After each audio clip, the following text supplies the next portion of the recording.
Kembali lagi di Pandit FPL bersama saya Scott Ubay, salam panah hijau.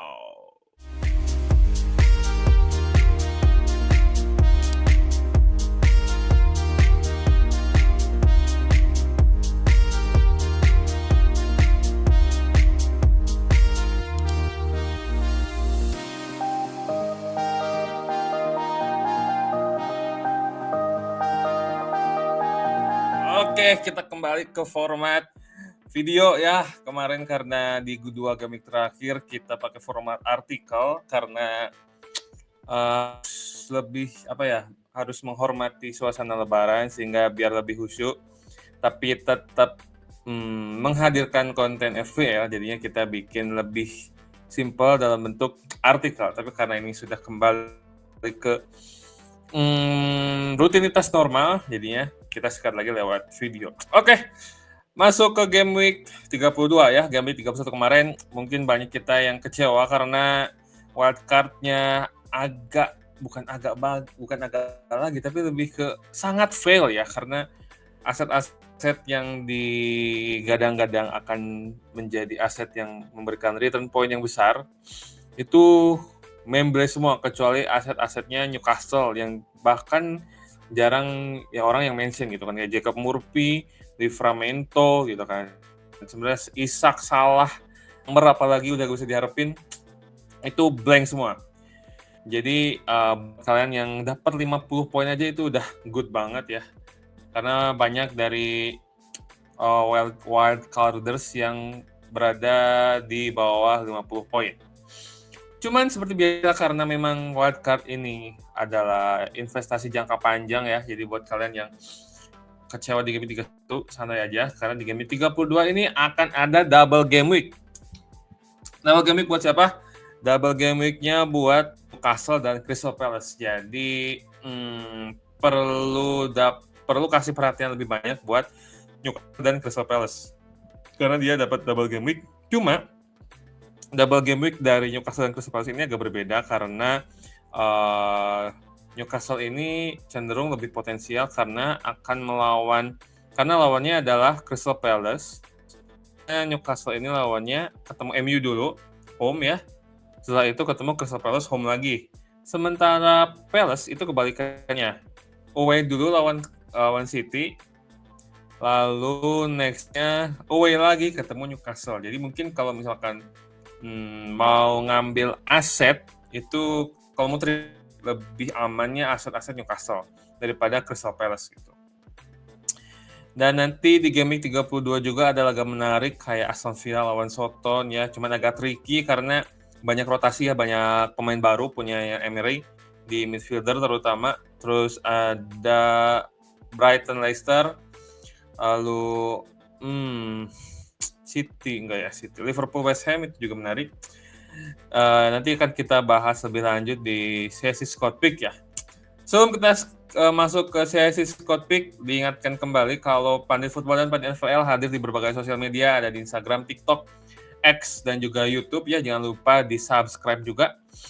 Juga nanti juga di musim ini Pandit FPL bekerjasama dengan BRFI ya, Battle Royale FPL Indonesia, jadi sebuah kompetisi FPL yang bermain secara tim, bukan secara individu, dan itu seru banget karena bakal kita mainnya itu nggak individu kayak FPL biasa, tapi tim, sehingga banyak diskusi, banyak strategi yang bisa di-apply di situ, sehingga main FPL lebih seru. Kalau mau lihat gimana cara mainnya, langsung follow aja, ada di X, ada di Instagram, @ligabrfi. Oke, masuk kita ke Scott Pick game week 32. Kita pakai formasi 3-4-3 ya. 3-4-3. Di striker kita pakai 3, kemarin kalau nggak salah 3-5-2. Di posisi kiper kita ambil Sanchez dari Chelsea, harga 4,5, TSB 6,6%. Kenapa ambil Sanchez? Karena ternyata dari segi clean sheet banyak ya Chelsea di 4 game terakhir, ternyata 3 clean sheet. Save-nya juga banyak, 11 save dari 4 game week, jadi rata-ratanya hampir 3 dari 4 game week ya. Dan Chelsea juga secara tim pertahanannya lumayan di 4 game week terakhir, maksudnya bukan lumayan sih, ya cukup bagus lah. Karena hanya menderita 32 shots. Itu adalah tim dengan penderitaan shots keempat paling rendah dibanding tim lainnya. Dan kebobolan 1 gol. Jadi potensi clean sheet-nya itu tinggi ya Sanchez. Lalu di posisi back, pertama Livramento, kemarin udah kita pick juga di game week 32, kita pick lagi karena double game week ya, harus banget diambil Livramento kalau mau cari alternatifnya mungkin ke Dan Burn atau Trippier. Tapi Livramento lebih murah sih, 4,5, Trippier lebih mahal. Potensi clean sheet-nya Livramento akan ketemu MU sama Crystal Palace ya. Crystal Palace sebenarnya agak bagus sih, lumayan pertahanannya. Cuman MU serangannya. Cuma serangan MU dalam 4 game terakhir terbilang buruk karena gol konversinya peringkat ketiga terendah ya, hanya 6,3%. Mereka shots-nya banyak sebenarnya MU tuh, 64 shots ya, kedua paling tinggi malah. Tapi hanya mencetak 4 gol gitu. Tapi sementara Newcastle pertahanannya lagi bagus. 4 game terakhir hanya menderita 28 shots, itu adalah kedua baik dari semua tim. Kebobolan 1 gol, clean sheet 2 kali. Dan ada juga potensi gol atau assist dari Livramento. Yang 4 game terakhir, dia kemarin dapat assist 1 ya, tapi secara potensi, secara statistik keseluruhannya, chance created-nya adalah peringkat ketiga paling tinggi dari semua defender dalam 4 game terakhir. Ada 6 chance created. Ya pasti kalian yang sering nonton Scott Pick Pandit FPL pasti ngeh kalau kita ambil statistiknya hampir selalu terakhir karena karena asumsi kita 4 game terakhir itu mencerminkan formnya saat ini gitu. Kita nggak pakai statistik keseluruhan dalam satu liga penuh karena sedikit lebih berpotensi bias karena ya statistik keseluruhan dari game pertama itu, sementara kalau 4 game terakhir itu lebih bisa menunjukkan formnya yang saat ini gitu. Setelah Livramento, back kedua yang kita ambil adalah Ryan Aït-Nouri dari Wolves, harganya 4,8, buset, udah naik jauh ya ternyata. Meskipun TSB-nya hanya 8,9%, cuma 8,9%, lumayan lah, nggak terlalu tinggi, nggak terlalu diferensial juga. Dan potensi clean sheet-nya Wolves ini ternyata shots considered-nya ke-7 paling rendah, hanya 38, kebobolan 3 gol, clean sheet sekali. Cuman sama kayak Livramento, Aït-Nouri juga punya potensi gol atau assist karena dalam 4 game terakhir, kalau Livramento itu chance created-nya peringkat ketiga, nah Aït-Nouri ini peringkat pertama dengan menciptakan 9 chance created atau 9 peluang dalam 4 game terakhir. Next, yang ketiga adalah Neco Williams dari Nottingham Forest. Nah, ini Nottingham Forest memang dari sejak awal menunjukkan punya potensi defensif yang lumayan besar, dan harga Neco ini ternyata cuma 4,4 dengan TSB, termasuk diferensial sebenarnya 3,3%. Dan akan melawan Everton. 4 game terakhir Everton shots-nya kedua paling sedikit, hanya 3. Kalau 4 game week cuma 35 shot, satu pertandingan cuma 35 bagi 4, 8 shots doang, kurang dari 9 berarti. 8 lebih atau 9 kurang.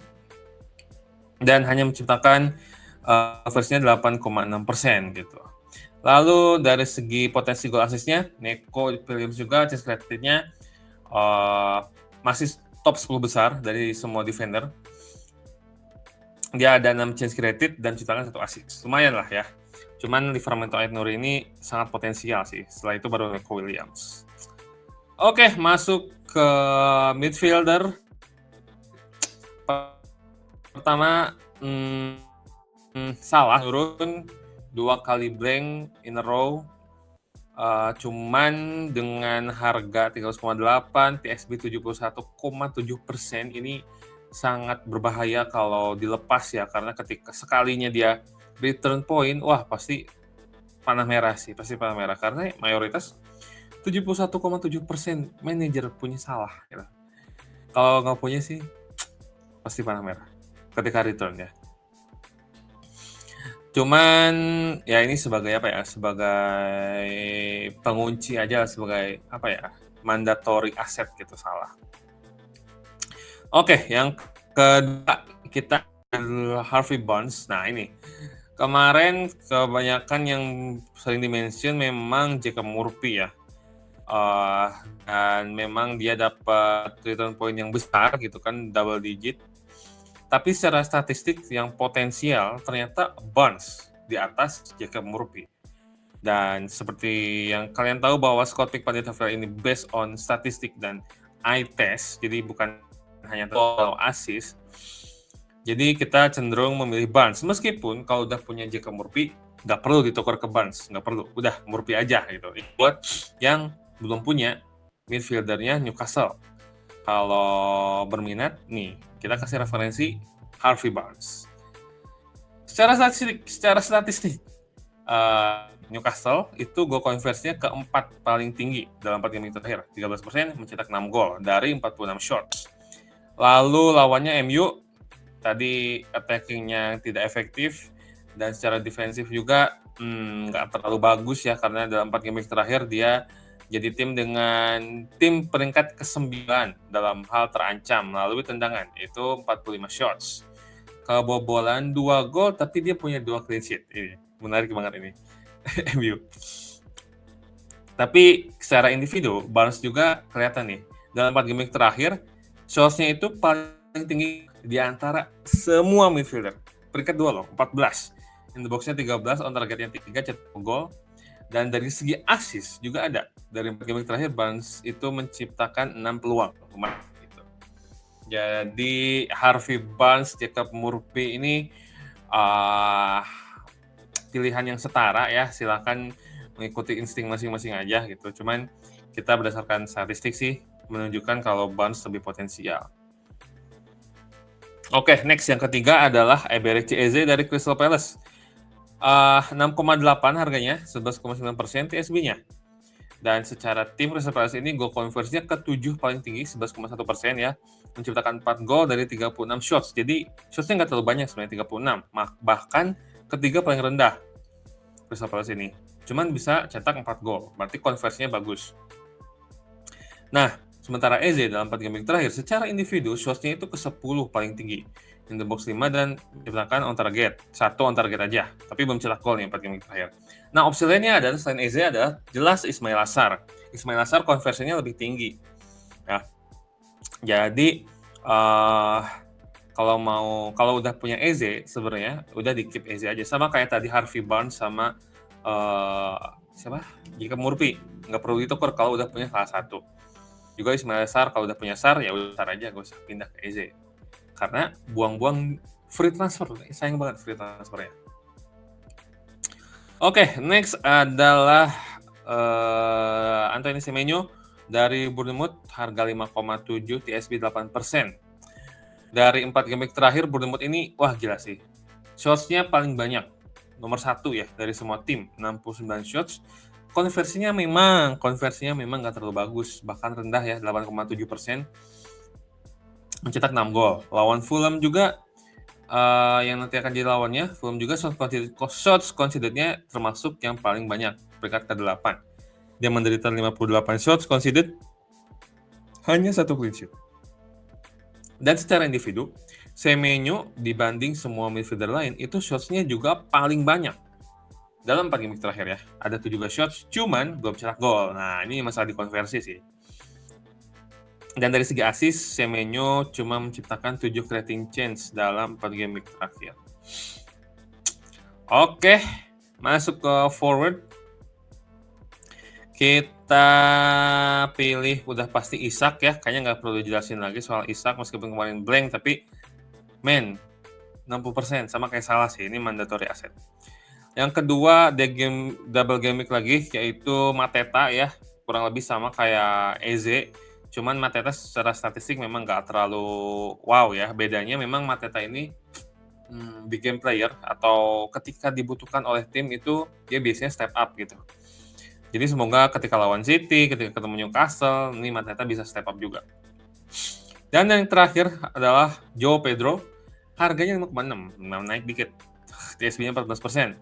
Nah, kenapa João Pedro? Karena dia akan lawan Leicester ya. Leicester yang ini mah udah degradasi sih, Leicester degradasi lagi ya. Jadi kayaknya siapapun yang akan lawan Leicester, kalau bisa sih punya asetnya gitu. Kayak sekarang Leicester lawan Brighton, minimal ya punya siapa kayak Jopet atau Mitoma atau siapa Minteh gitu. Jadi kalau bisa sih punya. Jadi makanya di game ini meskipun Brighton tidak double game kita tetap ambil Joe Pedro yang akan lawan Leicester. Secara tim Brighton gak terlalu gimana-gimana banget ya, attackingnya hanya 46 shots, goal konversi 10%, cetak 5 gol, tapi secara individu Jopet lumayan sih, karena shotsnya ke peringkat ke-6, shots ada 8 shots, 8 in the box, 3 on target, dan 1 gol. Sementara asisnya ini lumayan outstanding karena 4 game terakhir itu Jopet peringkat ke-4 dari semua forward dalam hal created chance. Ada 3 gitu. Dalam konteks forward menciptakan peluang ini memang menarik karena tugasnya forward atau striker kan bukan menciptakan peluang ya. Tapi kalau ternyata dia rajin bikin peluang, berarti itu adalah nilai plus. Oke. Masuk ke aset diferensial. Dari kiper kita pilih dari Liverpool, Kelleher karena murah. TSB 1,3%. Alisson cedera. Kalau nggak salah ya, Alisson masih cedera nggak sih? Wait, mari kita cek. Alisson masih cedera nggak? Ya, Alisson.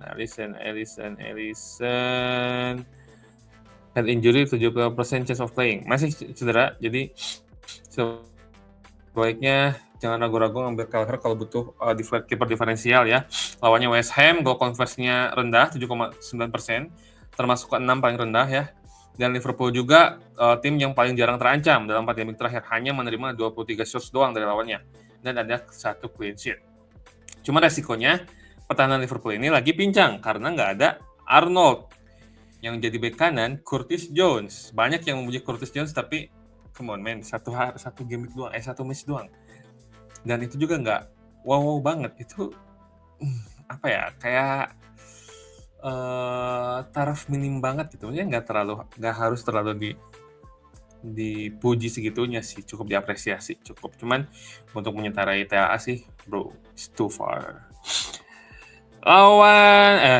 Aset kedua dari diferensial adalah Pervis Estupinan dari Brighton. Ini kalau kalian ngikutin FPL lumayan lama ya, Estupinan ini pernah jadi aset wajib di defender tahun musim 2022-2023. Selain di musim itu ya, yang wajib itu defendernya Trippier dan Estupinan. Sisanya terserah itu. Karena lagi gila-gilanya tuh Brighton di bawah Graham Potter kalau nggak salah tahun itu ya. Harganya 4,9. Nah, makanya nih harganya 4,9 karena pernah ada saatnya Estupinan itu harganya 5 ke atas. Tapi karena penurunan performanya Brighton, termasuk Estupinan, harganya diturun. Kenapa ambil Estupinan? Kembali lagi karena lawan Leicester. Leicester gol konversinya paling rendah, udah jelas ya, nggak pernah cetak gol 4 game terakhir, bahkan lebih kayaknya. 5-6 game terakhir Leicester kayaknya belum cetak gol lagi. Dan Brighton juga adalah tim dengan shots conceded kelima paling rendah. Jadi udah Leicester-nya jarang mengancam, belum cetak gol, Brighton-nya juga sulit terancam.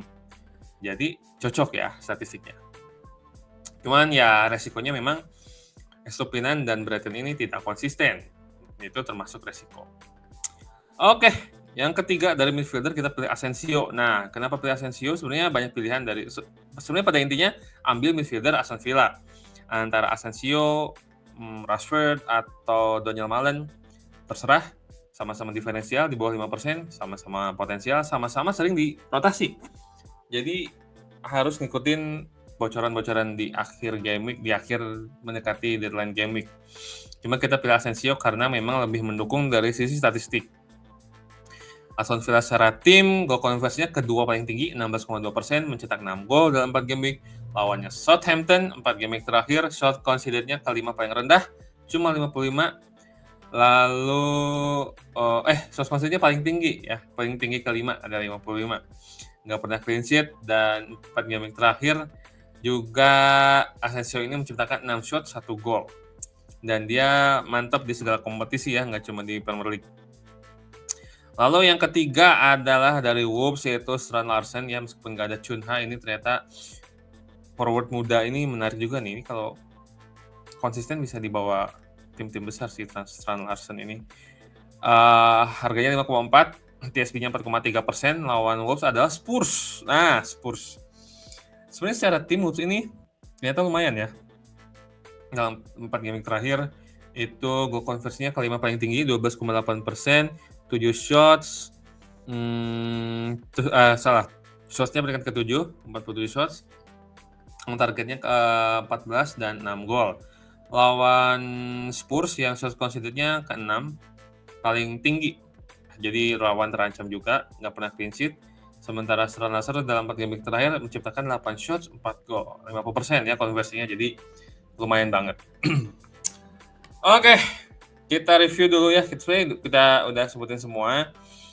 Kita review dari kiper, kita pilih Sanchez. Dari defender ada Livramento, Ait Nouri, dan Neco Williams. Dari midfielder ada Salah, Barnes, Eze, dan Semenyo. Di forward ada Isak, Mateta, dan Joped. Dan diferensial, kipernya Kelleher. Di defendernya ada Estupinan, midfieldernya Asensio, dan forwardnya adalah Strand Larsen. Terakhir adalah sesi pemilihan kapten ya. Karena ini saya sendiri, jadi saya preferensi pribadi adalah tentu saja Isak. Isak. Cocok juga sebenarnya kalau mau triple captain ya. Kalau kalian masih punya triple captain, Isak triple captain di game week ini sih menarik ya. Menarik. Karena lawannya MU dan Palace. Dan cuma kekhawatirannya memang Isak ini nggak ada apa ya, nggak kayak Salah gitu. Kayak kita tuh belum bisa seyakin dan ngerasa aman ketika triple captain Salah. Nah, Isak itu gitu aja. Cuman itu mungkin hanya godaan ya, karena udah keluar, udah lewat bulan Ramadan, setan udah keluar lagi, banyak godaan. Teman secara lihat lawan, lihat keuntungan double game week, triple captain Isak masuk akal, gitu aja. Oke, semuanya udah kita bahas ya. Terima kasih buat semua yang sudah menonton. Jangan lupa untuk selalu pantau sosial medianya Planet Football dan juga Planet FPL. Sampai jumpa di Game Week 33. Saya Scott Ubay. Salam panah hijau.